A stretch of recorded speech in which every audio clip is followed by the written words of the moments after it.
నమస్తే, welcome to 99 TV. ఇరాన్లో ఆకలి కేకలు, ఇన్ఫ్లేషన్, ఫుడ్ ఇన్ఫ్లేషన్. ఓ పక్క లెబనాన్లో విపరీతమైన పరిణామాలు. ఇజ్రాయెల్ చెప్తోంది మేము హెజ్బుల్లాస్ మీద చేస్తున్నాం దాడి, యుద్ధం హెజ్బుల్లాస్ తోటి, లెబనాన్ తోటి కాదు.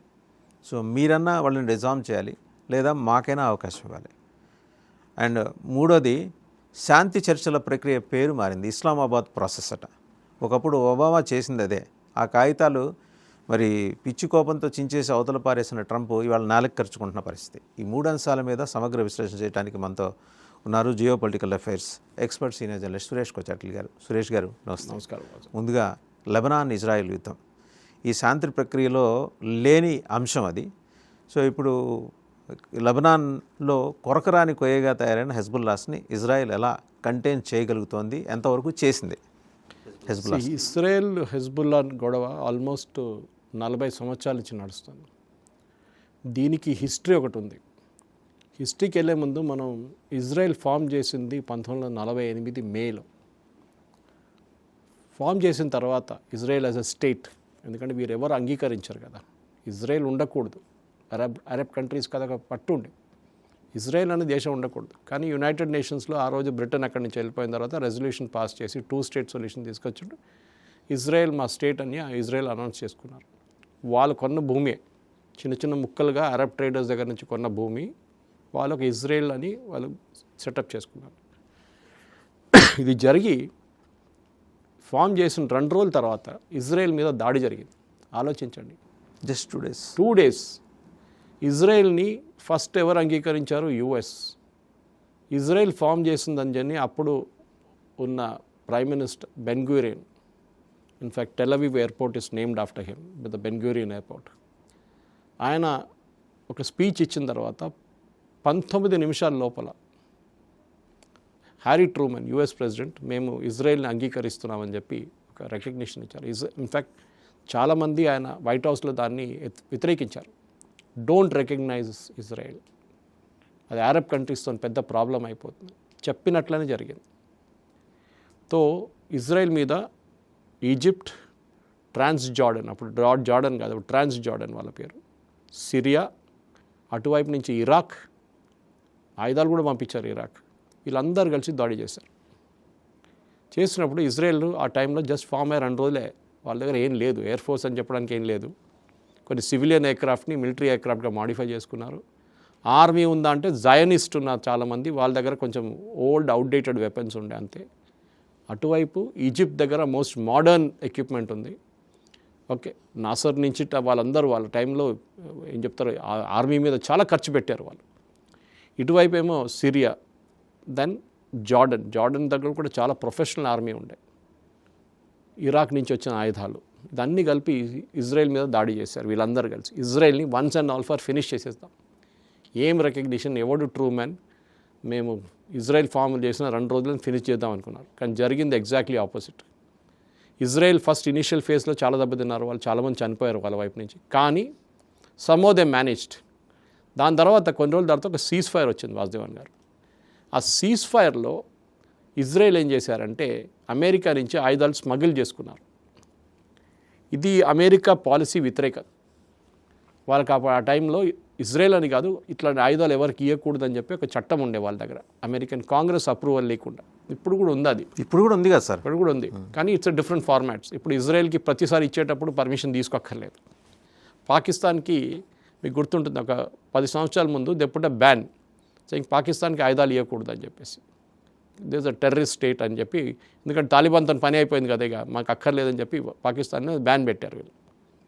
కానీ ఇజ్రాయెల్ మీద బ్యాన్ పెట్టలేకపోయారు ఆ టైంలో. సో ట్రూమన్ అన్నారు యుఎస్ ప్రెసిడెంట్, నాకేం తెలియదు, నేను చూడట్లేదు, నాకు కనిపించట్లేదు, మీరు ఏమైనా చేసుకోండి అన్నారు. సో జ్యూస్, అక్కడున్న జూయిష్ లాబీ అమెరికాలో చాలా పవర్ఫుల్ ఫైనాన్షియల్. అప్పుడు కూడా వాళ్ళు ఏం చేశారంటే ఆయుధాలు, కొన్ని ఎయిర్క్రాఫ్ట్ అన్నీ తీసి 3వ కంట్రీ నుంచి పంపించారు, డైరెక్ట్ ఇజ్రాయెల్ పంపించకుండా. ఓకే, ఇటువైపు ఒక కంట్రీ నుంచి పంపించి ఇజ్రాయెల్ సీజ్ ఫైర్ కాగానే ఇజ్రాయెల్ దగ్గర చాలా మటుకు ఆయుధాలు, ఎయిర్క్రాఫ్ట్ అన్నీ వచ్చేసినాయి వాళ్ళ దగ్గర.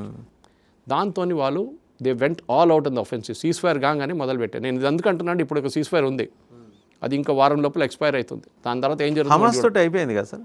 హమాస్ తోటి ఇప్పుడు కూడా ఉంది సీజ్ ఫైర్, కానీ అది కంటిన్యూ అవుతుంది. ఇప్పుడు దాకా ఏం జరగట్లేదు అటువైపు, హమాస్ కూడా ఏం చేయట్లేదు. తో దాంట్లో ఏం చేశారంటే వాళ్ళు ఈజిప్ట్ని కొట్టేశారు కంప్లీట్లీ. ఈజిప్షియన్ టెరిటరీ ఆక్యుపై చేసుకున్నారు, సైనాయ్ పెనిన్సులా అంతా.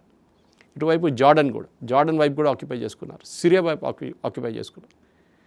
వీళ్ళందరూ మేము ఎందుకు యుద్ధంలో వెళ్ళామని చెప్పి లాస్ట్లో వీళ్ళందరూ the agree to cease fire again. And దాని తర్వాత ఎప్పుడు ఇజ్రాయెల్ మేము అటాక్ చేయమని చెప్పి వీళ్ళు ఒక ఒప్పందం కూడా చేశారు. అండ్ ఇజ్రాయెల్ స్వాధీనం చేసుకున్న భూభాగం ఇజ్రాయెల్ దగ్గర ఉంది. కానీ తర్వాత యూఎన్లోకి వెళ్ళిన తర్వాత వాళ్ళు సరెండర్ చేశారు ఆ ల్యాండ్ అంతా, ఇచ్చేస్తారు. ఎందుకు వీళ్ళతో గొడవ అని చెప్పి. కానీ ఇది వీళ్ళు పాటించలేదు. గోల్డా మీర్ ప్రధానమంత్రి ఉన్నప్పుడు I think it was 70s I think so, ఆ టైంలో ఒక 6 day వార్ జరిగింది. సేమ్ ఇదే గ్యాంగ్ మళ్ళీ కలిసి కొట్టారు ఇజ్రాయెల్ని. ఈసారి ఇజ్రాయెల్ దగ్గర ప్రాపర్ ప్రైమ్ మినిస్టర్ ఉండే, ప్రాపర్ గవర్నమెంట్ ఉండే ఆ టైంలో. జస్ట్ ఫార్మేషన్ అయ్యి చాలా సంవత్సరాలు అయింది కదా. అండ్ వాళ్ళు ఏం చేశారంటే they hit back like crazy. దీంట్లో చాలా మటుకు అప్పుడున్న డిఫెన్స్ మినిస్టర్ షిమాన్ పెరెస్, తర్వాత ఆయన ప్రధానమంత్రి అయ్యారు. And I had a lucky fortune of interviewing him in Taj Krishna. కాన్ఫరెన్స్కి వచ్చారు ఇక్కడ. సో ఆయన ఇంటర్వ్యూ చేశాను ఆయన 2001లో, 25 సంవత్సరాల ముందు. సో షిమాన్ పెరెస్ ఉన్నారు. He went out of the way. ఆయన వెళ్ళి ఈవెన్ లండన్లో వెళ్ళి మాట్లాడి, అన్ని చోట్లకి వెళ్ళి మాట్లాడి ఆయుధాలు తెచ్చుకున్నారు, అన్నీ తెచ్చుకున్నారు. And they fat like hell. 6 day వార్లో వీళ్ళందరినీ అరబ్ కంట్రీస్ని మొత్తం స్టీమ్ రోల్ చేసేసారు ఇజ్రాయెల్. ఓకే, సో ఇదే లెబనాన్ అప్పుడు కూడా ఉండే. అప్పుడు హమాస్ లేదు అక్కడ. లెబనాన్ దానికన్నా ముందు క్రిస్టియన్ కంట్రీ ఉండే. And it became an Islamic country because of migration, Arab మైగ్రేషన్తో వచ్చిందన్నమాట అది. సో ఇజ్రాయెల్కి అప్పటి నుంచే ఒక థ్రెట్ ఉంది వాసుదేవన్ గారు, అంటే వాళ్ళ ఎగ్జిస్టెన్స్కి ఒక థ్రెట్ ఉంది, ఇప్పుడు కూడా ఉంది. ఇప్పుడు ఈ హజ్బుల్లా అనేది ఒక టెర్రరిస్ట్ ఆర్గనైజేషన్. వాళ్ళు వచ్చి లెబనాన్లో కూర్చున్నారు. ఎందుకంటే లెబనాన్లో స్లోలీ ఈ మైగ్రేషన్ ప్రాసెస్లో ఇప్పుడు ఆల్మోస్ట్ 20-22% మంది షియా వాళ్ళు ఉన్నారు.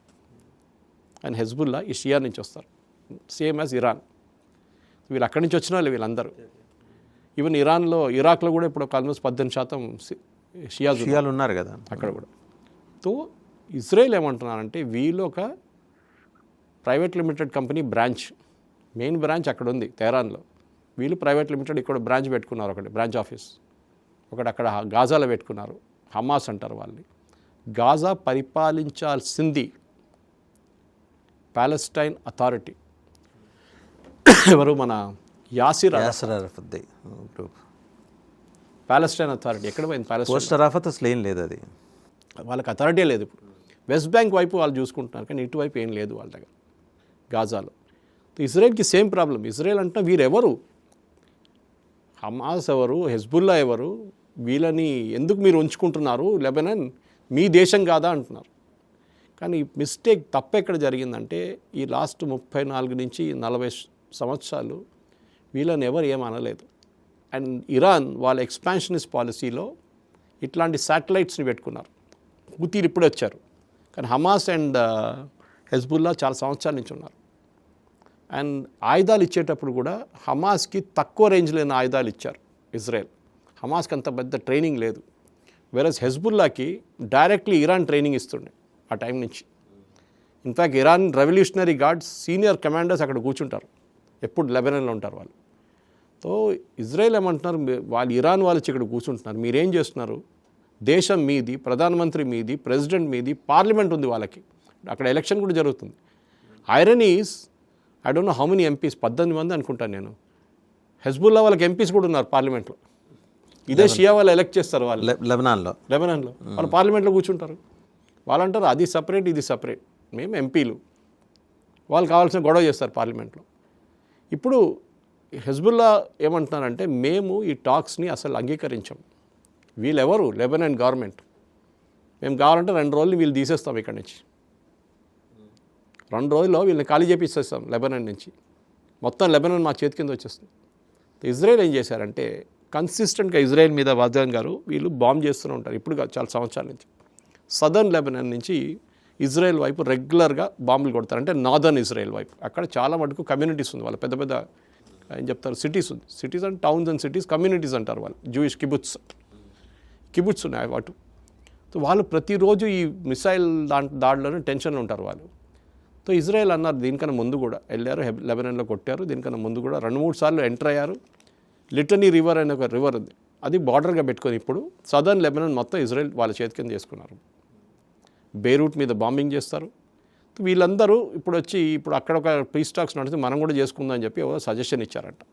ఇజ్రాయెల్ అన్నారు బాగానే ఉంది సజెషన్, కానీ your job as a government is to disarm the terrorist group. ఆ టెర్రరిస్ట్ గ్రూప్ దగ్గర ఉన్న ఆయుధాలని మీరు పట్టుకోవాల్సింది, వాళ్ళని సరెండర్ చేయాలి. కానీ లెబనాన్ గవర్నమెంట్ అది పోయి సరెండర్ పోయి వాళ్ళు ఒక మాట కూడా అనలేరు వీళ్ళ వ్యతిరేకంగా. అంత పెద్ద ప్రాబ్లం ఉంది వాళ్ళకి. సో ఇట్లాంటి పరిస్థితుల్లో వాజ్వాన్ గారు ఇప్పుడు యుఎస్లో మొన్న సండే రోజు కలిశారు. లెబనాన్లో ఉన్న అంబాసిడర్, యుఎస్లో ఉన్న ambassador, Israeli ambassador in US and ఇటువైపు నుంచి that is US ambassador in Lebanon, వీళ్ళు ముగ్గురు కలిసి వాషింగ్టన్లో మాట్లాడారు. వాషింగ్టన్ డీసీలో మాట్లాడి ఫస్ట్ రౌండ్ టాక్స్ అని జరిగింది బాగానే. సో ఇజ్రాయెల్ ఒకటే అన్నారు, మాకు ఏం ప్రాబ్లం లేదు మీ గవర్నమెంట్తోని, కానీ మీరు మీ దేశాన్ని మీరే పరిపాలించాలి.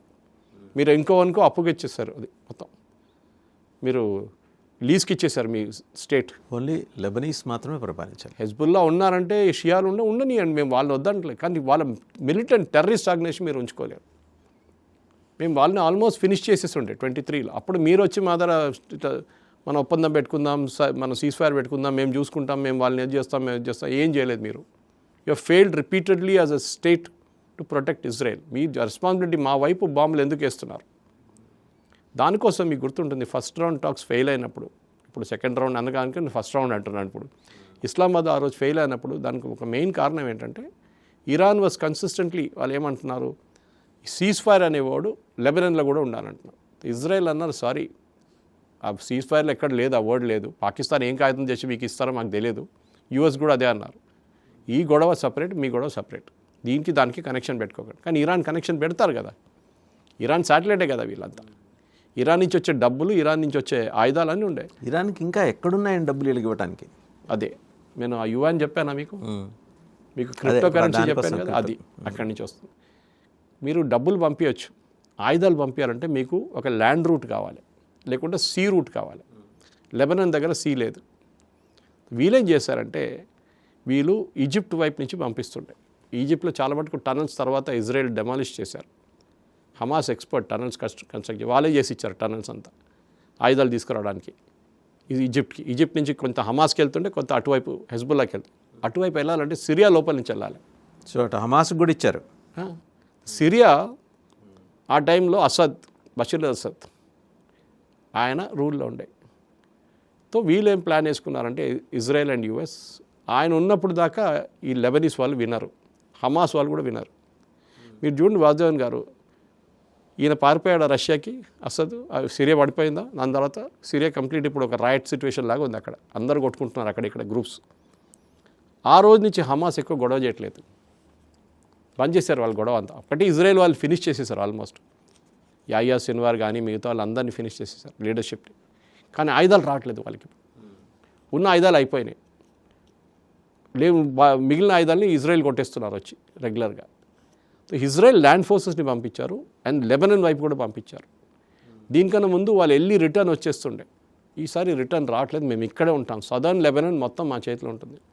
అటువైపు సిరియాలో కూడా చాలా టెరిటరీ వాళ్ళు ఆక్యుపై చేసుకున్నారు ఇజ్రాయెల్. వాళ్ళు అక్కడి నుంచి ఏమైనా గొడవ చేస్తారని చెప్పి. దానికోసం ఈసారి పాకిస్తాన్లో జరిగిన పీస్ టాక్స్లో ఇస్లామాబాద్లో ఈజిప్ట్ వెళ్ళలేదు. ఈజిప్ట్ ముందు ఉండే, ఈజిప్ట్, టర్కీ అండ్ ఒమాన్ ఉండే. సడన్లీ పాకిస్తాన్ వచ్చేస్తారు నడిమిట్లో. ఒమాన్ అన్నారు మాకు దీంతో సంబంధం లేదు, మేము ఎప్పుడు కూర్చున్నా అప్పుడు బాంబే వేసేస్తున్నారు. టర్కీ కొంచెం కాంప్లికేషన్ ఫీల్ అయ్యి వెళ్ళిపోయింది పక్కకి. టర్కీకి ఇజ్రాయెల్ వార్నింగ్ ఇచ్చారు, యూఎస్కి టర్కీని ఇన్వాల్వ్ చేస్తే అంతే సంగతి, then the entire thing will change అని చెప్పారు. అప్పుడు ఈజిప్ట్ దగ్గర వచ్చారు, మీరు ఉండాలి కదా అంటే మాకు వద్దు బాబు, మేము ఇజ్రాయెల్తో బార్డర్ షేర్ చేస్తున్నాము గాజా వైపు నుంచి, ఆడేమైనా ఎక్కువ అక్కడ ఫర్దర్ కాంట్రవర్సీ అది వాడు వచ్చి మా మీద కూడా బాంబు వేస్తాడు ఇజ్రాయెల్ వాడు వచ్చి, మాకు వద్దు, ఆల్రెడీ మేము 2 యుద్ధాలు వాళ్ళతో పోరాటం చేసి ఓడిపోయినాం, we will not get into it అన్నారు. దానికి తర్వాత పాకిస్తాన్ వచ్చారు. ఎందుకంటే ఎవరు లేనప్పుడు ఒకడు కావాలి కదా ఈ పని చేయడానికి, పోస్ట్ ఆఫీస్ పని చేయడానికి. ఎందుకంటే ఈసారి మీరు జేడీ వాన్స్ గారు చెప్పారు ఎట్లా టాక్స్ ఎట్లా జరిగిందని. మన మీడియాలో ఇంటర్నేషనల్ మీడియాలో వచ్చేది ఎట్లా వచ్చిందంటే వీళ్ళు ఇక్కడ కూర్చున్నారు టేబుల్, వీళ్ళు ఇక్కడ కూర్చున్నారు, పాకిస్తాన్ నడుములు కూర్చున్నారు. So JD Vance said nothing, we haven't met those fellows, face to face కలవలేదు మేము. వాళ్ళొక రూమ్లో ఉన్నారు, మేము ఇటువైపు ఇంకో రూమ్లో ఉన్నారు, నడిమిటి రూమ్లో పాకిస్తాన్ వాళ్ళు ఉన్నారు. వీడు బెల్ కొడతాడు, రారా అంటే వాడు వెళ్తాడు పాకిస్తాన్ వాడు. ఏమైందంటే ఈ కాగితం తీసుకెళ్ళి వాళ్ళకి ఏమంటారు, ఆ కాగితం తీసుకెళ్ళి అక్కడ ఇస్తాడు. అసీం మునీరు వీళ్ళు షబాజ్ షరీఫ్ వాళ్ళు చూసి ఒక అర్ధగంట తర్వాత టైప్ చేసి ఇంకో మెసేజ్ ఇస్తారు, ప్రింట్అవుట్ తీసి ఇది తీసుకెళ్ళి వాళ్ళకి ఏరా అంటారు. అప్పుడు పాకిస్తాన్ తీసుకెళ్ళి యూఎస్కి ఇస్తారు, యూఎస్ డెలిగేషన్కి ఇస్తారు. వాళ్ళు దానికోసం 21 hours పట్టింది. రాజవన్ గారు ఆ ఒప్పందం మనం మాట్లాడుతున్న జేసీపీ అగ్రిమెంట్ ఒబామా టైంలో ఈ యురేనియం గురించి ఉన్న ఒప్పందం దానికి 21 నెలలు పట్టింది, 21 months. దాంట్లో last 15 weeks Obama has tried even కదండి. బైడెన్ టైంలో కూడా బైడెన్ 15 ఆ టైంలో Biden was there. 15 meetings Biden conduct చేశారు. ఆలోచించి ఆ లెవెల్లో ఉండే వాళ్ళకి ఇది ఒక టాక్స్ అనేది ఏదో 2-minute మ్యాగీ నూడిల్ కాదు. ఇది ఏదో వాళ్ళు చెప్పేసారు రేపటికి అయిపోతానికి. ఇది చాలా వచ్చి ఇక్కడ ప్రాబ్లం ఎక్కడ వచ్చిందంటే వాధవన్ గారు, టెక్నికల్ ఎక్స్పర్ట్స్ కావాలి. ఎస్పెషల్లీ మీరు యురేనియం మీద వచ్చారనుకోండి, సరే యురేనియం మీరు ప్రాసెస్ చేయకూడదు అన్నారా, ఓకే, అది 10 సంవత్సరాలు 5 సంవత్సరాలు 20 సంవత్సరాలు అది మీరు డిసైడ్ చేసుకోండి. తర్వాత అగ్రీ చేశారు 10 సంవత్సరాల దాకా మేము ప్రాసెస్ చేయము హై లెవెల్కి, మాకు కావాల్సిన 3% మేము ప్యూరిటీ మేము పవర్ ప్లాంట్స్కి వాడుకుంటాం. Okay fine great. అది ఎవరు చెక్ చేస్తారు? చెక్ చేయడానికి ఎవరైనా ఉండాలి కదా. ఇంటర్నేషనల్ అటామిక్ ఎనర్జీ ఏజెన్సీ వాళ్ళు రెడీ ఉన్నారా? లేదు. లాస్ట్ టైం వాళ్ళ మీద మీరు మొత్తం వాళ్ళని అక్కడ తీసి బయటపడేశారు, వాళ్ళని ఐఏఏ వాళ్ళని ఒక 5-6 సంవత్సరాల ముందు. అప్పుడు మేము చేయం, we will not do it అంటారు ఐఏ. మళ్ళీ ఎవరు చేస్తారు? రష్యాని పిలవాలి. మీరు చేస్తారా? రష్యాని ట్రస్ట్ చేయాలి. చైనాని పిలుస్తారు, చైనా అంటాడు మాకు ఏం పర్లేదు అంటారు. This will become a talks. ఎవరినో ఒకరిని ఒప్పింది, mostly it be IAE only finally, international atomic energy agency. ఇదైందా? దాని తర్వాత మిగతా 450 కిలోలు ఉందన్నారు. ఆ 450 కిలోలు ఏం చేస్తారు? ఎవరి దగ్గర తీసుకెళ్ళి పెడతారు మీరు? ఇదేదో ఏం చెప్తారు, కొన్ని బంగారం తీసుకెళ్ళి యురేనియం అనేది అంత సేఫ్, ఇట్స్ హైలీ పార్టికల్స్ కూడా రేడియేషన్, అంతే క్యాన్సర్ వచ్చేస్తుంది, చనిపోతారు, పక్కన వాళ్ళు అందరూ పోతారు. అంత రేడియేషన్ ఉన్న హెవీ ఉన్న ఎట్లా మీరు చేస్తారు? రష్యా అన్నారు పని చేయండి, అది మేము తీసుకెళ్ళిపోతాం, మా ధర పెట్టుకుంటాం, మాకు ఎక్స్పర్టీస్ ఉంది, మేమే వాళ్ళ పవర్ ప్లాంట్ మేమే నడిపిస్తున్నాం ఇరాన్లో బుషార్లో, ఓకే మేము మాకు ఇచ్చేసేయండి, వీ విల్ టేక్ ఇట్ అన్నారు. ఫస్ట్ రౌండ్లో నో అన్నారు వీళ్ళు యుఎస్. ఇప్పుడు యుఎస్ అంటున్నారు పాసిబుల్. దీనికి కారణం 2-3 కారణాలు ఉన్నాయి. సడన్గా ఈ టాక్స్ మొన్నదాకా ఇంకా ఏం జరగదు, ఇంకా సీజ్ ఫైర్ అయినాక మళ్ళీ మొదలు పెడతాం పండుగ అనుకున్నప్పుడు ఇది ఎట్లా ఎందుకు జరిగింది అనేది వస్తుంది అన్నమాట మెయిన్గా. దాని కారణాలు ఉన్నాయి. దానికి ద మెయిన్ రీజన్ ఇస్ ఇరాన్లో చాలా పెద్ద ఫైనాన్షియల్ క్రైసిస్ నడుస్తుంది. మీకు చెప్పాను చూడండి రీజన్ ఫర్ దాట్. ఒకటి వాళ్ళ దగ్గర డబ్బులు లేవు. రైట్, ఇది మనం నెక్స్ట్ ఎపిసోడ్లో చెప్పుకుందాం సార్. సురేష్ గారు, అయితే అదే ఈ క్యాస్కేడింగ్ ఎఫెక్ట్ గురించి మనం మాట్లాడుకుంటూ వస్తున్నాం. ఒకదాని నుంచి ఒకటి లెబనాన్ ఇరాన్ యుద్ధం, తర్వాత సబ్సిక్వెంట్గా మళ్ళీ ఇరాన్ ఇజ్రాయెల్, ఇవన్నీ చూసుకుంటే ఇరాన్ ఎలాంటి సంక్షోభంలోకి వెళ్తుంది? ఇప్పుడు చాలా పెద్ద సంక్షోభంలో ఉన్నారు. ఎందుకంటే యుద్ధం మొదలయ్యే ముందు కూడా వాళ్ళకి ఫైనాన్షియల్ క్రైసిస్ ఉండే. లేకుంటే వాళ్ళు ఒకటే రీజన్లో వాళ్ళు ఎట్లా బతికారు ఇన్ని రోజులు అంటే, చైనా వాళ్ళని చాలా మటుకు హెల్ప్ చేశారు. ప్రతిరోజు 6 షిప్పులు తీసుకెళ్ళిపోతుండే చైనా, ప్రతిరోజు 6 సూపర్ ట్యాంకర్లు తీసుకెళ్తుండే ఆయిల్తో. చైనా డిమాండ్ చాలా పెద్ద డిమాండ్, ఎందుకంటే వాళ్ళకి స్పెషల్లీ లాస్ట్ 6 నెలల నుంచి వెనిజువేలన్ ఆయిల్ దొరకట్లేదు. పర్ డే వాళ్ళకి 1.2 బిలియన్ గ్యాలన్స్ ఆఫ్ ఆయిల్ కావాలంటే. అది సో అన్ని బ్యారెల్స్ కావాలంటే న్యాచురల్లీ వాళ్ళు ఇరాన్ మీద వాళ్ళు బ్యాంక్ అవ్వాలి, లేకుంటే రష్యా శాంక్షన్స్ కూడా పెట్టారు. వీళ్ళు శాంక్షన్స్ పట్టించుకోరు అనుకోండి, అది ఇంకోటి. చైనా అంటారు నువ్వేమైనా కాదు చేసుకో అన్నారు. నిన్న మీకు గుర్తుంటుంది ప్రెసిడెంట్ ట్రంప్ ఒక థ్రెటన్ చేశాడు చైనాని. చైనా వాళ్ళు ఏమన్నారంటే మేము ఆయుధాలు పంపిస్తున్నామని రూమర్స్ ఉందని చెప్పి యూఎస్కి తెలిసిందంట. మేము ఆయుధాలు పంపిస్తున్నాం, రాడార్ పంపిస్తున్నాం ఇరాన్కి అని. ప్రెసిడెంట్ ట్రంప్ ఇమీడియట్గా 50% టారిఫ్ అనౌన్స్ చేసేసాడు. అసలు ఎట్లా టారిఫ్ వెచ్చాలు కొట్టి నడుపుతున్నాడా కంట్రీ నడుపుతున్నాడు అసలు అది కాదు. ఇప్పుడు ఆ టారిఫ్ పెట్టాలంటే కూడా మన సుప్రీంకోర్టు కొట్టిపడేశారు అది. ఓకే ఇంకేమైనా చట్టం కింద తీసుకురావచ్చు కావాలంటే, కానీ చైనా మీకు కావాలి, ఇప్పుడు రష్యా కావాలి మీకు ఇప్పుడు. ఎందుకంటే ఇరాన్ని కన్విన్స్ చేయడానికి ఈ 2 దేశాలు మెయిన్గా పనికొస్తారు. ఏ దేశం మిమ్మల్ని సహాయం చేస్తారో ఆ దేశం చెప్పినప్పుడే మీరు పట్టించుకుంటారు. పాకిస్తాన్ ఎట్లా అయిపోయిందంటే ఇప్పుడు పోయినసారి వాళ్ళు బిల్లు కట్టకుండా వెళ్ళిపోయారని చెప్పి మీమ్స్ నడుస్తుంది. హోటల్ బిల్లు కట్టలేదు అని చెప్పేసి డబ్బులు అడుగుతున్నారు వాళ్ళు. మీకు తెలిసిందే ఫైనాన్షియల్ క్రైసిస్ పాకిస్తాన్ చాలా పెద్ద, ఇరాన్ కన్నా ఎక్కువ ఫైనాన్షియల్ క్రైసిస్ పాకిస్తాన్లో ఉంది. పాకిస్తాన్ ఫారిన్ ఎక్స్చేంజ్ $24 బిలియన్ అంతే. 4 వారాలు కావాల్సిన సరుకులు కొనవచ్చు ఆయిల్తో సహా, అంతే. They can only import 4 weeks. దాని తర్వాత డబ్బులు లేవు. ఎందుకంటే వాళ్ళకి ఒక రెగ్యులర్గా ఫారిన్ ఎక్స్చేంజ్ లేదు, వాళ్ళకి సోర్స్ లేదు, బయట మ్యానుఫ్యాక్చరింగ్ లేదు, ఏం లేదు వాళ్ళకి. ఎక్స్పోర్ట్ చాలా వీక్. ఎవరన్నా టెర్రరిస్ట్ యూనివర్సిటీలు నడుపుకుంటే వాళ్ళకు 4 డబ్బులు వస్తాయి. అదే. సో ఇప్పుడున్న పరిస్థితుల్లో పాకిస్తాన్ డబ్బు లేదు. దానికోసం పాకిస్తాన్ ప్రైమ్ మినిస్టర్ ఇప్పుడు తిరుగుతున్నాడు ఎక్కడో. ఇప్పుడు ఇవాళ టర్కీలో ఉండాలనుకోండి, నిన్న సౌదీ అరేబియాకి వెళ్ళండి. వాళ్ళ దగ్గర వెళ్ళి చెప్పినంట, అన్న వాళ్ళు యూఏఈ వాళ్ళు $3.2 బిలియన్ మాకు లోన్ ఇచ్చిండు ఎప్పుడో. ఇప్పుడు అడుగుతున్నారు, రోల్ ఓవర్ చేస్తారు వాళ్ళు. ఎప్పుడు 6 నెలలకి వెళ్ళి రోల్ ఓవర్ చేస్తారు. మన మాల్డీవ్స్ ప్రైమ్ మినిస్టర్ ఉన్నాడు చూడండి, మ్యూజు, ఆయన వస్తుంటాడు అప్పుడప్పుడు మన దేశానికి. ముందు మనం చాలా తిట్టాడు, మోదీ గారు గవర్నమెంట్ వచ్చినాడు వాళ్ళని పట్టించుకొని అది ఇది అన్నాడు, ఇండియా అవుట్ క్యాంపెయిన్ నడిపించాడు. కానీ వాళ్ళకి సౌదీ అరేబియా లోన్ ఇచ్చారు. సడన్గా ఒకరోజు ఫోన్ చేసి మాకు లోన్ రిటర్న్ ఇవ్వమన్నారు. మన దగ్గర ఉంటుంది చూడు, కొంచెం పర్సనల్ లోన్ తీసుకుని తిరుగుతారు చూడు కొంతమంది. వాళ్ళని ఎట్లా రికవరీ ఏజెంట్స్ లాగా వచ్చి వాళ్ళు డబ్బులు కావాలంటే మన దగ్గర వచ్చి 50 + 50 100 మిలియన్ తీసుకెళ్ళారు. దాన్ని ఇట్లా రొటేట్ చేస్తున్నాం మనం. అంటే ఇంట్రెస్ట్ కడతారు, కానీ మనం సరే ఇవాళ కట్టకండి, నెక్స్ట్ 6 months తర్వాత కట్టండి. 6 months తర్వాత కట్టడు, డబ్బులు లేవు వాడు కట్టడానికి. ఇరాన్ సంగతి కూడా ఇంతే. ఇరాన్ సౌదీ అరేబియా దగ్గర వెళ్ళన్నారు. అక్కడ యూఏఈ వాళ్ళు 3.2 బిలియన్ అడుగుతున్నారు. మా దగ్గర అసలు ఏం లేదు. ఓకే, మా బట్టలు తీసుకొని దొరికితే కూడా 10 పైసలు రాదు మాది, మీరు హెల్ప్ చేయాలంటే సౌదీ అరేబియా అన్నారంటే okay we will give you 5 billion ఇస్తాం, మేము లోన్ ఇస్తాం మీకు. ఓకే, ఇంకా కావాలంటే కొంచెం ఇస్తాం తర్వాత కూడా. మీరు పని చేయండి, ఈ డబ్బులు తీసుకెళ్ళి వీళ్ళు డబ్బులు ఇవ్వకపోతే రేపు మేమేం చేయాలి? యూఏఈకి పాసిబిలిటీ తెలిసిపోయింది మీరు ఇవ్వరని చెప్పేసి, దానికోసం మీ దగ్గర అడుగుతున్నాడు. పని చేయండి, మీరు ఒక 15 F-16లు J-15లు అన్నీ ఉన్నాయి కదా, అది తీసుకొచ్చి ఇక్కడ పెట్టండి మా దగ్గర కొలాటరల్ లాగా. ఇంకా 4,000 మంది మీ సైనికులు ఉన్నాయి, వాళ్ళు కూడా పంపించండి ఇక్కడికి. షబాజ్ షరీఫ్ ఏం నో అని చెప్పలేడు. ఎందుకని అడిగితే లాజిక్ ఇది, యుఎస్ మమ్మల్ని ప్రొటెక్ట్ చేయాలండి అని సౌదీ అరేబియా అంటున్నాను, crown prince Mohammed bin Salman. US మమ్మల్ని కాపాడుకోవాలండి, వాళ్ళకి బేస్లు ఇచ్చాం మేము సౌదీ అరేబియాలో, 1 కాదు 2 కాదు 3 ఇచ్చాం. వాళ్ళు కానీ మా వైపు వచ్చిన ఒక్క మిసైల్ కూడా వాళ్ళు ఆపలేరు. వాళ్ళ పని చూసుకుంటున్నారు, వాళ్ళ బేస్ మీద కొట్టినప్పుడు వాళ్ళు కాపాడుకుంటున్నారు, కానీ మమ్మల్ని హెల్ప్ చేయట్లేదు. మేము బేస్ దానికి ఇచ్చాం వాళ్ళకి, మమ్మల్ని కాపాడుకోవాలి. వాళ్ళంటే మీరు చూసుకోండి ఇరాన్ పని, మాకు పని చాలా ఉన్నాయి ఇక్కడ అని చెప్పేసి. సో మీరు పని చేయండి, మీ ప్లేన్లు మీ 4,000 మందిని ఇక్కడ పెట్టండి.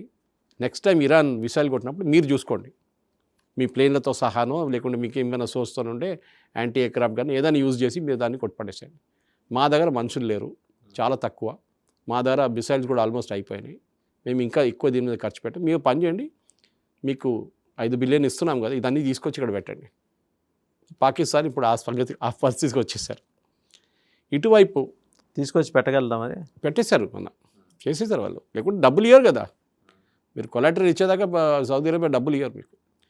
యూఏఈ ఎందుకు అడిగారంటే, యూఏఈకి సౌదీ అరేబియాకి పెద్ద గొడవ నడుస్తుంది, మీకు తెలిసింది, యమన్ దగ్గర నడుస్తుంది. ఓకే, సో ఆ ఒక గొడవలోనే చాలా మటుకు వీళ్ళిద్దరికీ పడట్లేదు అస్సలు. సో న్యాచురల్ యువర్ ఎనిమీ అట్లా అయిపోతుంది అన్నమాట. ఇది దానికోసం మన యూఏఈ చూడండి, మన ఇండియా వైపు చాలా ఫ్రెండ్లీగా ఉంటారు వాళ్ళకి తెలిసిపోయింది. వీళ్ళిద్దరు నడుమిట్లో మనం ఇండియాతో ఉంటే బాగుంటుంది, రేపు సహాయం కావాలంటే ఇండియా చేస్తారు మాకు అని చెప్పేసి వాళ్ళకి తెలుసు, యూఏఈకి తెలుసు. అది సౌదీ అరేబియాతో అంత ఫ్రెండ్లీగా లేరు మనం. దానికోసం వీళ్ళిద్దరు ఒప్పందం కూడా చేసుకున్నారు, మీకు గుర్తుంటుంది, సౌదీ అరేబియా అండ్ పాకిస్తాన్. అవును, డిఫెన్స్ ప్యాక్ట్. మా మీద ఎవరైనా దాడి చేస్తే మీ మీద దాడి చేసినట్లనే మిమ్మల్ని మేము వచ్చి కాపాడుకుంటామని. కానీ సౌదీ అరేబియా దగ్గర అంత పెద్ద ఆర్మీ ఏం లేదు కాపాడుకోవడానికి. వాళ్ళ దగ్గర ఎయిర్క్రాఫ్ట్ ఉండొచ్చు, ఆర్మీ లేదు వాళ్ళ దగ్గర. సరే, anyway the story is now Iran crisis. Strait of Hormuz block చేసేసారు. నౌ మన క్రిప్టో కరెన్సీ గురించి మాట్లాడాం, how Iran gets its revenue మాట్లాడాం. ఇప్పుడు ఇరాన్ దగ్గర డబ్బులు లేవు. Iran food inflation is around 70%. Iran currency almost 80% పడిపోయింది వాల్యూలో. మనం ఒక ప్రొటెస్ట్ జరిగింది ఒక 3-4 నెలల ముందు, మనకు గుర్తుంటుంది మీకు, ప్రెసిడెంట్ ట్రంప్ చెప్పారు help is on the way అనగానే మనం ఏమనుకుంటాం అంటే ఇరాన్లో ఇనిషియల్ న్యూస్ ఏం బయటికి రావట్లేదు ఎక్కువ. అక్కడ ఉన్న యూనివర్సిటీలో ఉన్న యంగ్స్టర్స్ జెన్జీ వాళ్ళు వచ్చి ప్రొటెస్ట్ చేశారని మన దగ్గర చాలా మటుకు మీడియా వాళ్ళు హైప్ చేశారు. కాదంట, చనిపోయిన వాళ్ళు చాలామంది బాజారీ అంటే ట్రేడర్స్. వాళ్ళు అంటున్నారు మా దగ్గర ఉన్న సరుకు ఎవరు కొనట్లేదు, ఎవరి దగ్గర డబ్బులు లేవు. ఓకే, పెద్ద ఒక ట్రక్లో తీసుకొస్తే ఒక బ్రెడ్ లోఫ్ ఇవ్వచ్చు, అంత డబ్బులు కావాలి మనకు. మా దగ్గర ఎవరు కొనడానికి, ఇన్ఫ్లేషన్ చాలా హై అయిపోయింది, మేము ఎట్లా బతకాలి, కరెన్సీ వాల్యూ లేదు. అక్కడ నడిచింది గొడవ ఫస్ట్. ఇప్పుడు ఇరాన్ దగ్గర డబ్బులు లేవు. నేను చెప్పాను చూడండి, వాళ్ళు బ్లాక్ చేసేసారు. షిప్స్ బ్లాక్ చేసేసారు. వాళ్ళు ఇప్పుడు షిప్ వెళ్ళనియట్లేదు, రానియట్లేదు. మనం ఎప్పుడు మాట్లాడుతున్నాం, మనం అనుకుంటాం, మనం ఎప్పుడు ఆయిల్ గురించి ఆలోచిస్తున్నాం, ఆయిల్ ఆయిల్ ఆయిల్ అని. కాదు, కంటైనర్ కార్గో ఉంది. ఇరాన్కి బియ్యం కావాల్సి వస్తుంది, గోధుమలు కావాల్సి వస్తుంది, అన్నీ, everything under the sun they need, like other Arab countries also. కానీ ఎవరు ఇస్తారు? తీసుకొస్తే కదా, వెళ్ళట్లేదు, షిప్స్ని వెళ్ళనియట్లేదు. ఎన్ని రోజులు వాళ్ళ ప్రజలు ఎట్లా బతుకుతారు? ఆకలితోనే ఒక రోజు రోడ్డు మీదకి వచ్చేస్తారు వీళ్ళందరూ. అది US plan. We'll force the people to come on the road without their boots on ground. So వాళ్ళ స్ట్రాటజీ అన్నమాట. దానికోసం ఇరాన్ ఇప్పుడు టాక్స్ ప్రపోజ్ చేస్తున్నారు. అది కూడా 2 రోజులు కలుద్దాం, ఏదో వారం తర్వాత 10 రోజుల తర్వాత కాదు, 2 రోజులు కలుద్దాం. ఎందుకంటే ఈ సీజ్ ఫైర్ అనేది ఒక వారంలో అయిపోతుంది. దాని తర్వాత అమెరికాడు కొడతాడు, ఆ భయం ఉంది. ఇది నడుస్తున్నప్పుడు ఇరాన్ అక్కడ కూడా ఇంటర్నల్ టస్సులు, అక్కడ చాలా పెద్ద టస్సులు నడుస్తుంది. అంటే ఐఆర్జీసీ నడిమిట్లో అండ్ ఈ కొంచెం moderate faces like the foreign minister, వాళ్ళ ప్రెసిడెంట్, వాళ్ళ స్పీకర్, పార్లమెంట్ స్పీకర్ కూడా ఫార్మర్ ఐఆర్జీసీ కమాండర్. కానీ వాళ్ళందరూ కొంచెం రిఫైన్ అయ్యారు. వాళ్ళు ప్రాక్టికల్గా ఆలోచిస్తారు. కానీ IRGC the original hardcore ఉంటారు చూడండి, ప్లస్ ముల్లాస్, వీళ్ళు ఇప్పుడు కూడా అంగీకరించట్లేదు. No, we will fight. ఏం ఫైట్ చేస్తారు? You are finished literally. మీ దగ్గర నుంచి న్యూస్ బయటికి రావట్లేదు. లేకుంటే ఏదో రోజు అక్కడున్న ప్రజలు బీబీసీ పర్షియన్ సర్వీస్తో మాట్లాడతారు వాళ్ళు. నేను అది కొన్ని బ్రాడ్కాస్ట్లు వింటూ ఉంటాను అప్పుడప్పుడు. వాళ్ళు ఇంగ్లీష్లో కూడా ట్రాన్స్లేట్ చేస్తారు వాళ్ళు. అక్కడున్న ప్రజలు ఏమంటున్నారంటే గాజా కన్నా దారుణం ఉంది పరిస్థితి మాత. మీ గాజా చూస్తున్నారు ఎందుకంటే లైవ్గా చూపిస్తారు, అక్కడ ఇంటర్నెట్ రెస్ట్రిక్షన్ ఏం లేదు. మా దగ్గర ఇంటర్నెట్ రెస్ట్రిక్షన్ February 28 నుంచి ఇంటర్నెట్ లేదు మాకు. How about milk and daily needs? ఏం లేదు సార్, అక్కడ చాలా దారుణం అంట పరిస్థితి. చిన్న పిల్లలు చాలా దారుణం అంట పరిస్థితి. సో దానికోసం సడన్గా Iran is now agreed for talks. But platform is not right. Platform కదా, uranium will be the question. నేను అనుకుంటాను ఇప్పటికి క్రైసిస్ నుంచి బయటపడడానికి we will agree for 10 years. 10 years దాకా మా యురేనియం, 10 సంవత్సరాల దాకా మా యురేనియంని మేము హయ్యర్ గ్రేడ్కి, ప్యూరిటీకి తీసుకెళ్ళాము. ఉన్న యురేనియంని ఏం చేస్తారు? అది రష్యాకి పంపించేస్తాం. ఒప్పుకున్నారా? Russia was agreed. అప్పుడే రష్యా చెప్పారు అప్పుడు మా వైపు నుంచి కూడా ఎఫర్ట్ ఉంటుంది. Russia is also very smart. Vasudevan గారు, పుటిన్ ఏమనుకుంటున్నాడు, దీని తర్వాత ఈడొచ్చి దండం పెడతాడు మా ముందు Trump. Sir thank you very much for sorting out this mess. China కూడా వెళ్తున్నాడు ఆయన ట్రంప్. చైనీస్ ప్రెసిడెంట్ నన్ను హగ్ చేస్తాడంట అని చెప్పి అన్నాడు కదా, చేస్తాడు. హ్యాపీ టు హగ్ మీ అని, give me a big hug అంట. ఎందుకంటే యుద్ధం ఆపాను కదా నేను. సో రష్యా కూడా దీంట్లో వస్తారు. కానీ రష్యా కండిషన్ పెడతారు. ఆడు జెలెన్స్కీ ఉన్నాడు కదా, వాడికి మీరు డబ్బులు ఇవ్వకూడదు. ఆల్రెడీ ట్రంప్ చెప్పేశారు. దీని తర్వాత జెలెన్స్కీ లేడు, నేటో లేదు, ఎవరు లేదు, నేను ఎవరిని సహాయం చేయను అన్నాడు. మేము మా పని చూసుకుంటాము అంతే. సో నేటో డబ్బులు ఇవ్వాల్సి వస్తుంది. నేటో ఇవ్వరు జెలెన్స్కీకి, 1-2 సంవత్సరాలు ఇస్తారు, దాని తర్వాత ఇవ్వరు. So Zelensky will be in trouble. So యుద్ధం మిమ్మల్ని మేము హెల్ప్ చేస్తాం, మమ్మల్ని కూడా మీరు హెల్ప్ చేయండి అని పుటిన్తో కండిషన్ పెడతారు. అది బహుశా ఆల్రెడీ ఉంది. దానికోసం Putin is agreed now. Okay, China కూడా అంతే. నిన్న అన్నారు China is so happy that I'm blocking the strait of Hormuz. ఎట్లా హ్యాపీ అవుతారండి? చైనీస్ షిప్స్ అక్కడి నుంచి వెళ్తుంటుంది, బయటకు వస్తుంది. మీరు వాళ్ళని ఆపితే చైనా హ్యాపీగా ఎట్లా ఉంటారు? నో, వన్స్ ఫర్ ఆల్ మేము ఈ ప్రాబ్లమ్ సార్ట్అవుట్ చేస్తున్నాం. దానికోసం ఇప్పుడు వాళ్ళు అక్కడ ఇక్కడ అడుక్కొని తింటున్నారు. ఆయిల్ కోసం అక్కడ తిరుగుతున్నారు. వెనజువేలా లేదు, రష్యా దగ్గర వెళ్తున్నారు. ఒక పని చేయండి, నిన్న న్యూస్ వచ్చింది వాసుదేవన్ గారు రాత్రి, 1200 ట్యాంకర్లు, ఎంటీ ట్యాంకర్స్ యూఎస్ వైపు వెళ్తుందంట. అది కూడా ట్రంప్ స్టేట్మెంట్. అంటే ఇండైరెక్ట్లీ, ట్రంప్ డైరెక్ట్గా చెప్పకుండా ఒక మీడియా బిల్డప్ ఇచ్చారు. 1200 ట్యాంకర్లు యూఎస్ వైపు వెళ్తుందంట ఆయిల్ కొనుక్కోవడానికి, ఆయిల్ అండ్ గ్యాస్ కొనుక్కోవడానికి. ఎందుకంటే ట్రంప్ చెప్పారు, గుర్తుంది పోయిన మా దగ్గర ఇంత ఆయిల్ గ్యాస్ ఉందంటే next abundant oil reserves we have అన్నట్టు. ఏం చేయాలో మాకు అర్థం కావట్లేదు. గ్యాస్ అయితే ఉంటుంది, ఆయన ట్రూత్ సోషల్ మీడియాలో ఉంది కదా. అది ఇట్లాంటి పరిస్థితిలో ఉన్నామన్నమాట అప్పుడు. సో మీరు అడిగిన ప్రశ్నకి ఇరాన్లో ఉన్న సంక్షోభం, yes, it's a real now. ఎట్లా ఓవర్కమ్ చేస్తున్నారు? అదే ఇప్పుడు టాక్స్లో ఏమంటారంటే basically 10 years we will agree. I'm guessing this is what international లెవెల్లో మీరు అమెరికన్ ఛానల్స్ చూసినా కానీ యూరోపియన్ ఛానల్స్ చూసినా ఇదే అంటున్నారు. వాళ్ళు ఒక డెడ్ లైన్ ఇస్తారు, 10 years దాకా మేము ప్రాసెస్ చేయము, రష్యా తీసుకెళ్ళిపోతారు, మాకు కావాల్సిన మేము ఉంచుకుంటాం. 1. 2, ఆయుధాలు ఇప్పటికీ మేము ఆపేస్తాం. ఓకే, కానీ మాకు కావాల్సిన ప్రొటెక్షన్ మీరు ఇవ్వాలి, ఏది మా మీద దాడి చేయకూడదు. దెన్ మాకు ఆయుధాలు అక్కర్లేదు కదా. మీరు దాడి చేయకపోతే అక్కర్లేదు. కానీ అక్కడ ఇజ్రాయెల్ అంగీకరిస్తారా? ఇజ్రాయెల్ అంటున్నారు కాదు, that regime should not be there. ఆ గవర్నమెంట్ ఉండకూడదు. మీరు ఇంకెవరైనా తీసుకొచ్చి కూర్చోబెట్టండి, మాకు ప్రాబ్లం లేదు. షా ఆఫ్ ఇరాన్ కొడుకో ఎవరైనా పెట్టండి, but we will not agree to these fellows, వీళ్ళు నమ్మలేము అంటారు. ఓకే, సో ఇరాన్ ఏమంటారు ఇన్ రిటర్న్, మాది ఆల్మోస్ట్ మీరు 1200 మిలియన్ ఎంతో ఫ్రీజ్ చేసి పెట్టారు, ఎన్నో billions, not even millions, billions freeze చేసి పెట్టారు. దాని నుంచి 1/4 అమౌంట్ మీరు రిలీజ్ చేయండి, లేకుంటే హాఫ్ అమౌంట్ రిలీజ్ చేయండి. మాకు మా దేశం మొత్తం ధ్వంసం అయిపోయింది, మా కరెన్సీకి వాల్యూ లేదు, మీరు డబ్బులు ఇస్తే currency will go up in value. Next, మేము అమ్మబోయే ఆయిల్ని మీ రెస్ట్రిక్షన్స్ తీసేయండి, ప్రైమరీ అండ్ సెకండరీ. కానీ నిన్న రాత్రి కూడా maybe it's a pressure tactic, Scott Besant వాళ్ళ ట్రెజరీ సెక్రటరీ నిన్న ఒక స్టేట్మెంట్ ఇచ్చారు దట్ యుద్ధం అయితే ఆ బాంబు, నేను ఇంకా దానికన్నా పెద్ద బాంబు వేయబోతున్నాను అంటున్నాను. ట్రెజరీ వైపు నుంచి ఏం చేస్తారంటే, ఏ దేశమైనా ఇరాన్తో డీల్ చేసుకుంటే వాళ్ళ మీద టారిఫ్లు, వాళ్ళ మీద ఫైన్లు, వాళ్ళ అన్ని శాంక్షన్స్ పెట్టేస్తాం వాళ్ళ మీద. మీరు చైనీస్ని ఆపి చూడండి. ఇప్పుడు కూడా అదే, ఆ రోజు మనం మాట్లాడాం దీని గురించి. చైనీస్ లోపలికి వెళ్ళి బయటకు వచ్చే చైనా షిప్ ఆపమనండి. ఆ రోజు మనం చెప్పింది జరిగింది కూడా నిన్న. రేపు చైనీస్ ఒక డెస్ట్రాయర్ని పంపిస్తారు దాంతోపాటు, అంటే ఒక నేవీ షిప్ని. మీరు ఆపుతారా? రష్యా పంపిస్తాడు ఒకటి, రష్యా అక్కడ పనేం లేదనుకోండి, వాళ్ళకి కావాల్సిన ఆయిల్ వాళ్ళ దగ్గర ఉంది, కానీ రష్యా ఒక షిప్ పంపించింది, మీరు రష్యన్ షిప్ని ఆపుతారా? నువ్వు ఇరాన్ నుంచి వచ్చినావు, ఇరాన్కి వెళ్తున్నావు అంటే సారీ వీఆర్ రష్యన్స్ అంటాడు వాడు. ఏదో చిన్న కంట్రీ కాదు మేము, ఏదో సింగపూర్ ఇండోనేషియా కాదు మేము, ఇది గుర్తుపెట్టుకోవాలి. సో ఈ పొజిషన్ ఎట్లా వచ్చిందంటే, ఇప్పుడు వాద్యాన్ గారు ఈ టాక్స్ ఇస్లామాబాద్లో మొదలవుతుందని ఇప్పుడు మన ఈయన వెళ్ళారు, ఫీల్డ్ మార్షల్ వెళ్ళారు అక్కడ, ఆయన వెళ్ళి ఇరాన్లో మాట్లాడుతున్నారు, ఏం మాట్లాడతారో తెలియదు. ఇరాన్ వెళ్ళాడా? నిన్న వెళ్ళారు నిన్న. సో హీజ్ అదే సేమ్ లెటర్ తీసుకెళ్ళి ఉంటాడు ఆయన, వీళ్ళు ఇచ్చిన లెటర్ వాడి ఇచ్చిన లెటర్ వీడు తీసుకొని మీరు రండి టాక్స్ నడుపుదాం. ఇప్పుడు దాని ప్రాసెస్ అంటున్నాం, టాక్స్ కాదు.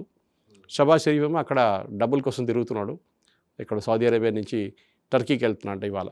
ఆయన వచ్చి వీకెండ్లో మనం చెప్దాం, టాక్స్ పెడదాం. కానీ వాజన్ గారు ఈ టాక్స్కి నేను అనుకుంటాను, అండ్ ఇంటర్నేషనల్ ఎక్స్పర్ట్స్ కూడా అంటున్నారు, దట్ టైం పడుతుంది.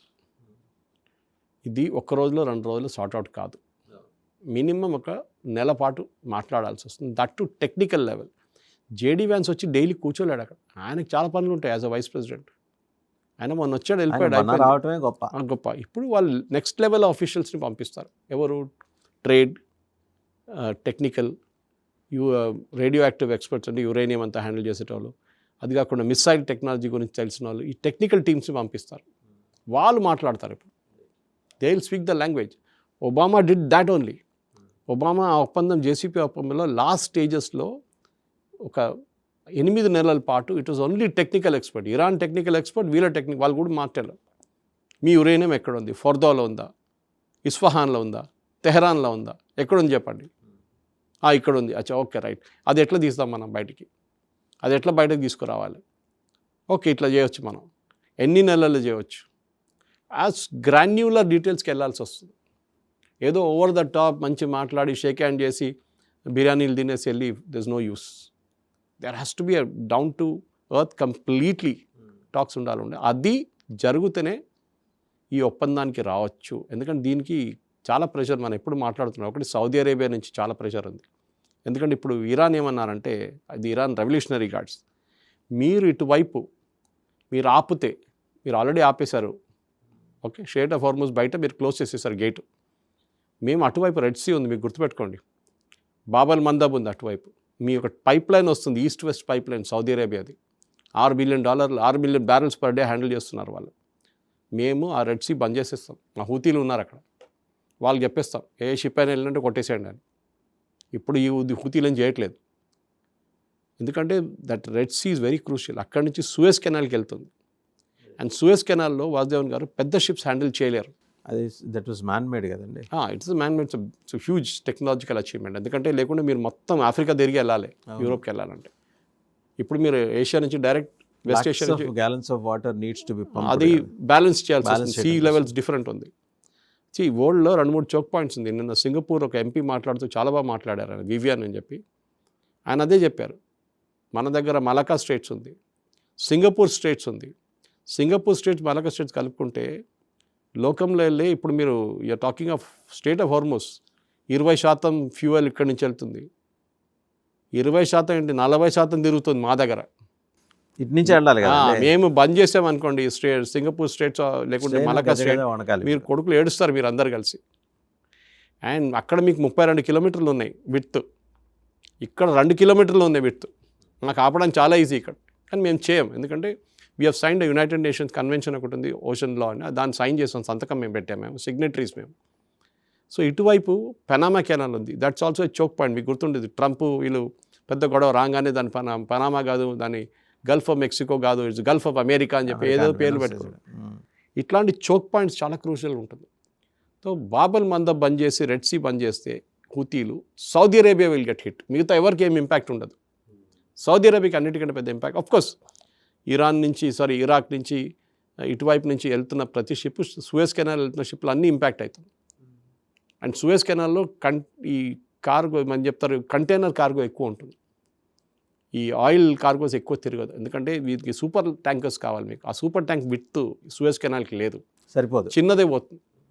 చిన్న షిప్స్లో మీరు ఈ ఆయిల్ పంపిస్తే మీకు ఎకానమీస్ ఆఫ్ స్కేల్ ఉండదు, లాస్ ఉంటుంది, చాలా మటుకు నష్టాలు జరుగుతాయి. దానికోసం పెద్ద super tankers, extra large super tankers వాడతారు ఓపెన్ సీలో వెళ్ళడానికి. అది మీకు బాబన్ మందబ్ నుంచి వెళ్తే సూయజ్ కెనాల్ కూడా చిక్కిపోతారు. So they don't use it. Container cargo ఉంది which goes to Europe and comes from Europe. అది మొత్తం మీరు Gulf of Cape of Good Hope నుంచి తిరిగి ఇట్లా ఆఫ్రికా నుంచి వెళ్ళాలంటే మీకు ఆల్మోస్ట్ 3 times ఎక్స్ట్రా పడుతుంది. ఇక్కడి నుంచి వారంలో అయితే ఇది 3 వారాలు 4 వారాలు పడుతుంది. ఇట్లా కాస్ట్ కూడా పెరిగిపోతుంది. దానికోసం సూయజ్ కెనాల్ కట్టారు కదా. So Saudi Arabia is putting pressure on US. ఇటువైపు నుంచి ఇరాన్ కూడా తెలిసిపోయింది, మా దారి కూడా డబ్బులు ఏం లేవు, మేము కూడా మాట్లాడతాం. సో మనం ఇలా ఆలోచించచ్చా, ఇరాన్ లొంగుతోంది అని అనుకోవచ్చా? ఎస్, వాళ్ళకి చాయిస్ లేదు. మనం మాట్లాడుకున్న ఇరాన్ అమెరికాని వ్యతిరేకించారు, ఇరాన్ నిలబడ్డారు అని అది చెప్పడానికి అంతా బాగుంటుంది. కానీ ఇప్పుడున్న పరిస్థితి వాళ్ళది, they are in a very bad shape. దానికోసం చూడండి వాజవన్ గారు వాళ్ళు షిప్లు ఆపి ఇప్పుడు 48 hours అయింది. ఇరాన్ ఇవాళ దాకా దమ్కి ఇస్తున్నాగా ఏం చేయట్లేదు, ఒక్క షిప్ మీద కూడా ఫైర్ చేయట్లేదు. And today morning they gave a statement, మీరు గల్ఫ్ ఆఫ్ ఒమాన్ నుంచి వెళ్ళక్కర్లేదు, మీరు మా వైపు నుంచి కూడా వెళ్ళొచ్చు కావాలంటే, ఏది కషమ్ ఐలాండ్ వైపు నుంచి వెళ్ళొచ్చు అంట యూటర్న్ తీసుకోవడానికి. అప్పుడు మారిపోయింది చూడండి వాళ్ళ స్ట్రాటజీ. అంటే వాళ్ళకి అర్థమైపోయింది that there is a limit. US మీరు ఏం చెప్పినా కానీ మన వాజవన్ గారు మైట్ ఈజ్ రైట్ అంటారు ఇంగ్లీష్లో. అమెరికా దగ్గర ఉన్న నేవీ, అమెరికా దగ్గర ఉన్న ఎయిర్ ఫోర్స్, అమెరికా దగ్గర ఉన్న ఆర్మ్ ఫోర్సెస్ ఎవరి దగ్గర లేదు. వాళ్ళు ఒక నిజమైన ఒక పోరాటం చేయాలంటే వాళ్ళు చైనాతోనో రష్యాతోనో చేయాలి. మరి ఫుడ్ గ్రెయిన్స్ ఇవన్నీ ఎక్కడికి ఎలా అందుతున్నాయండి? అది కూడా ప్రాబ్లం ఉంది ఇప్పుడు. It's a major problem. గల్ఫ్లో ఉన్న చాలా మటుకు సూపర్ మార్కెట్స్లో ఏం లేదంట, ఏం దొరకట్లేదంట. వాళ్ళు ఎమర్జెన్సీ బేసిస్ తెప్పించుకుంటున్నారు. కానీ మీకు గుర్తుంటుంది ఆ రోజు యూసుఫ్ అలీ మన లులు గ్రూప్ చైర్మన్, ఆయన వచ్చి మోదీ గారిని కలిశారు మొన్న వారం ముందు, ఏమైనా చేయండి అని చెప్పేసి. సో వాళ్ళకి పంపిస్తున్నారు, ఆయనే తీసుకెళ్ళారు చాలా మటుకు. ఫ్రైటర్స్ తీసుకెళ్ళారు, ఎయిర్ కార్గో తీసుకెళ్లారు. కానీ air cargo is very expensive. షిప్లో తీసుకెళ్ళే మీకు ఎకానమీస్ ఆఫ్ స్కేల్ రాదు మీకు ఎయిర్ కార్గోలో. ఏదో ఎమర్జెన్సీ అంటే వాడుకోవచ్చు 1 వారం 2 వారాలు, దాని తర్వాత ఏం చేస్తారు? ఓకే, ఇప్పుడు గల్ఫ్ కంట్రీస్కి ఉన్న టెన్షన్ అంటే ఒకటి వాళ్ళ ఆయిల్ ఫీల్డ్స్, వాళ్ళ గ్యాస్ ఫీల్డ్స్ ఇవన్నీ కొట్టారు ఇరాన్, అదంతా రిపేర్ చేయాలి. 3, 4, 5 సంవత్సరాలు కూడా పట్టచ్చు. ఇటువైపు ఆయిల్ స్టెబిలైజ్ కావట్లేదు ఇంకా. మీరు Gulf of Hormuz Strait of Hormuz బంద్ చేశారు, కానీ ఆయిల్ బయటికి రావట్లేదు ఎక్కువ. రావాల్సింది, అది వస్తేనే కాన్ఫిడెన్స్ ఉంటుంది మార్కెట్కి. సో వీళ్ళు ఇద్దరు నడిమిట్లో కూర్చొని ఒప్పందం చేయడానికి ఫస్ట్ ఒక ప్రిలిమినరీ అగ్రిమెంట్స్ అగ్రీ చేస్తారు. డీటెయిల్ మనం మాట్లాడుకుందాం. ఇప్పటికీ we will do this, that we will ఒకవైపు నుంచి యురేనియం గురించి మేము మాట్లాడదాం మనం. ఓకే, అటువైపు స్ట్రైట్ ఆఫ్ హార్మోస్ మేము ఎవరిని అపోజ్ చేయము, షిప్స్ పోనీయండి, మేము టోల్ ట్యాక్స్ తీసుకోము, ఏం తీసుకోము, పోనీయండి. సో ఇంటర్నేషనల్ మార్కెట్ చల్లబడిపోతుంది. ట్రంప్కి అది కావాలి, ఎందుకంటే యూఎస్ దానికి చాలా పెద్ద ప్రాబ్లం డొమెస్టిక్లో. ఒకటి వాళ్ళకి పర్సనల్ ఎక్స్పెండిచర్, ఏది మీరు every time gas petrol diesel కొట్టడానికి వెళ్ళినప్పుడు ఎక్స్పెండిచర్ పెరిగిపోయింది, డబుల్ అయింది ఆల్మోస్ట్. నెక్స్ట్ ఇదే ట్రక్ కంపెనీస్ డీజిల్ వాడతారు, సో వాళ్ళు తీసుకెళ్తున్న సరుకు రేట్లు కూడా పెరిగిపోయినాయి. That is also increased. అది సూపర్ మార్కెట్లో కనిపిస్తుంది మీకు finally. So both ways Trump is in deep trouble ఆయన యూఎస్లో. ఆయనకి ఎట్లన్నా దీని నుంచి బయటపడి దీని నుంచి ఏదో ఒక నేను ఆల్రెడీ గెలిచేసాను డైలీ చెప్తూనే ఉంటాడు. అది ఇంకోటి ఆల్రెడీ అయిపోయింది, యుద్ధం అయిపోయిందని చెప్పగానే ఇంకొక ఎయిర్క్రాఫ్ట్ క్యారియర్ వస్తుంది ఇప్పుడు, జార్జ్ డబ్ల్యూ బుష్. అరే యుద్ధం అయిపోయింది కదా, కాదు ఇంకా 6,000 మంది వస్తున్నారంట దాంతోపాటు. ఆల్రెడీ అబ్రహాం లింకన్లో 5,000 మంది ఉన్నారు. అన్నారు. ఒక other one got a problem. జెరాల్డస్ ఫోర్డ్కి ఒక టెక్నికల్ ఇష్యూ వచ్చింది, రిపేర్కి వెళ్ళింది అది. సో ట్రిపోలి ఎక్కడ ఉందండి? ఇది యుఎస్ఎస్ ట్రిపోలి అక్కడ ఉంది, గల్ఫ్లో ఉంది. అది కూడా that is there a part of this blocking gang, అది అక్కడ ఉంది. కానీ that is a small ship, it's not an aircraft carrier. Okay, అది ఒక అసాల్ట్ క్యారియర్. అది స్మాల్ షిప్స్, కానీ చిన్న ఒక రన్వే ఉంది టేక్ ఆఫ్ చేయడానికి. హెలికాప్టర్స్ అంతా లేకుంటే వర్టికల్ ఎయిర్క్రాఫ్ట్ టేక్ ఆఫ్ చేస్తారు దాంట్లో. సో హారిజాంటల్ టేక్ ఆఫ్ చేయలేరు దాని మీద నుంచి. ఈ పరిస్థితిలో ఉన్నాం ఇప్పుడు మనం. సో నెక్స్ట్ 24 అవర్స్లో ఏం జరుగుతుంది చూద్దాం. ట్రంప్ అయితే మేము రెడీగా ఉన్నామని చెప్తున్నారు, ఇరాన్ చెప్పట్లేదు మేము రెడీగా ఉన్నామని. Trump is saying we are ready for talks. So let us see. I think hopefully the problem should get sorted out.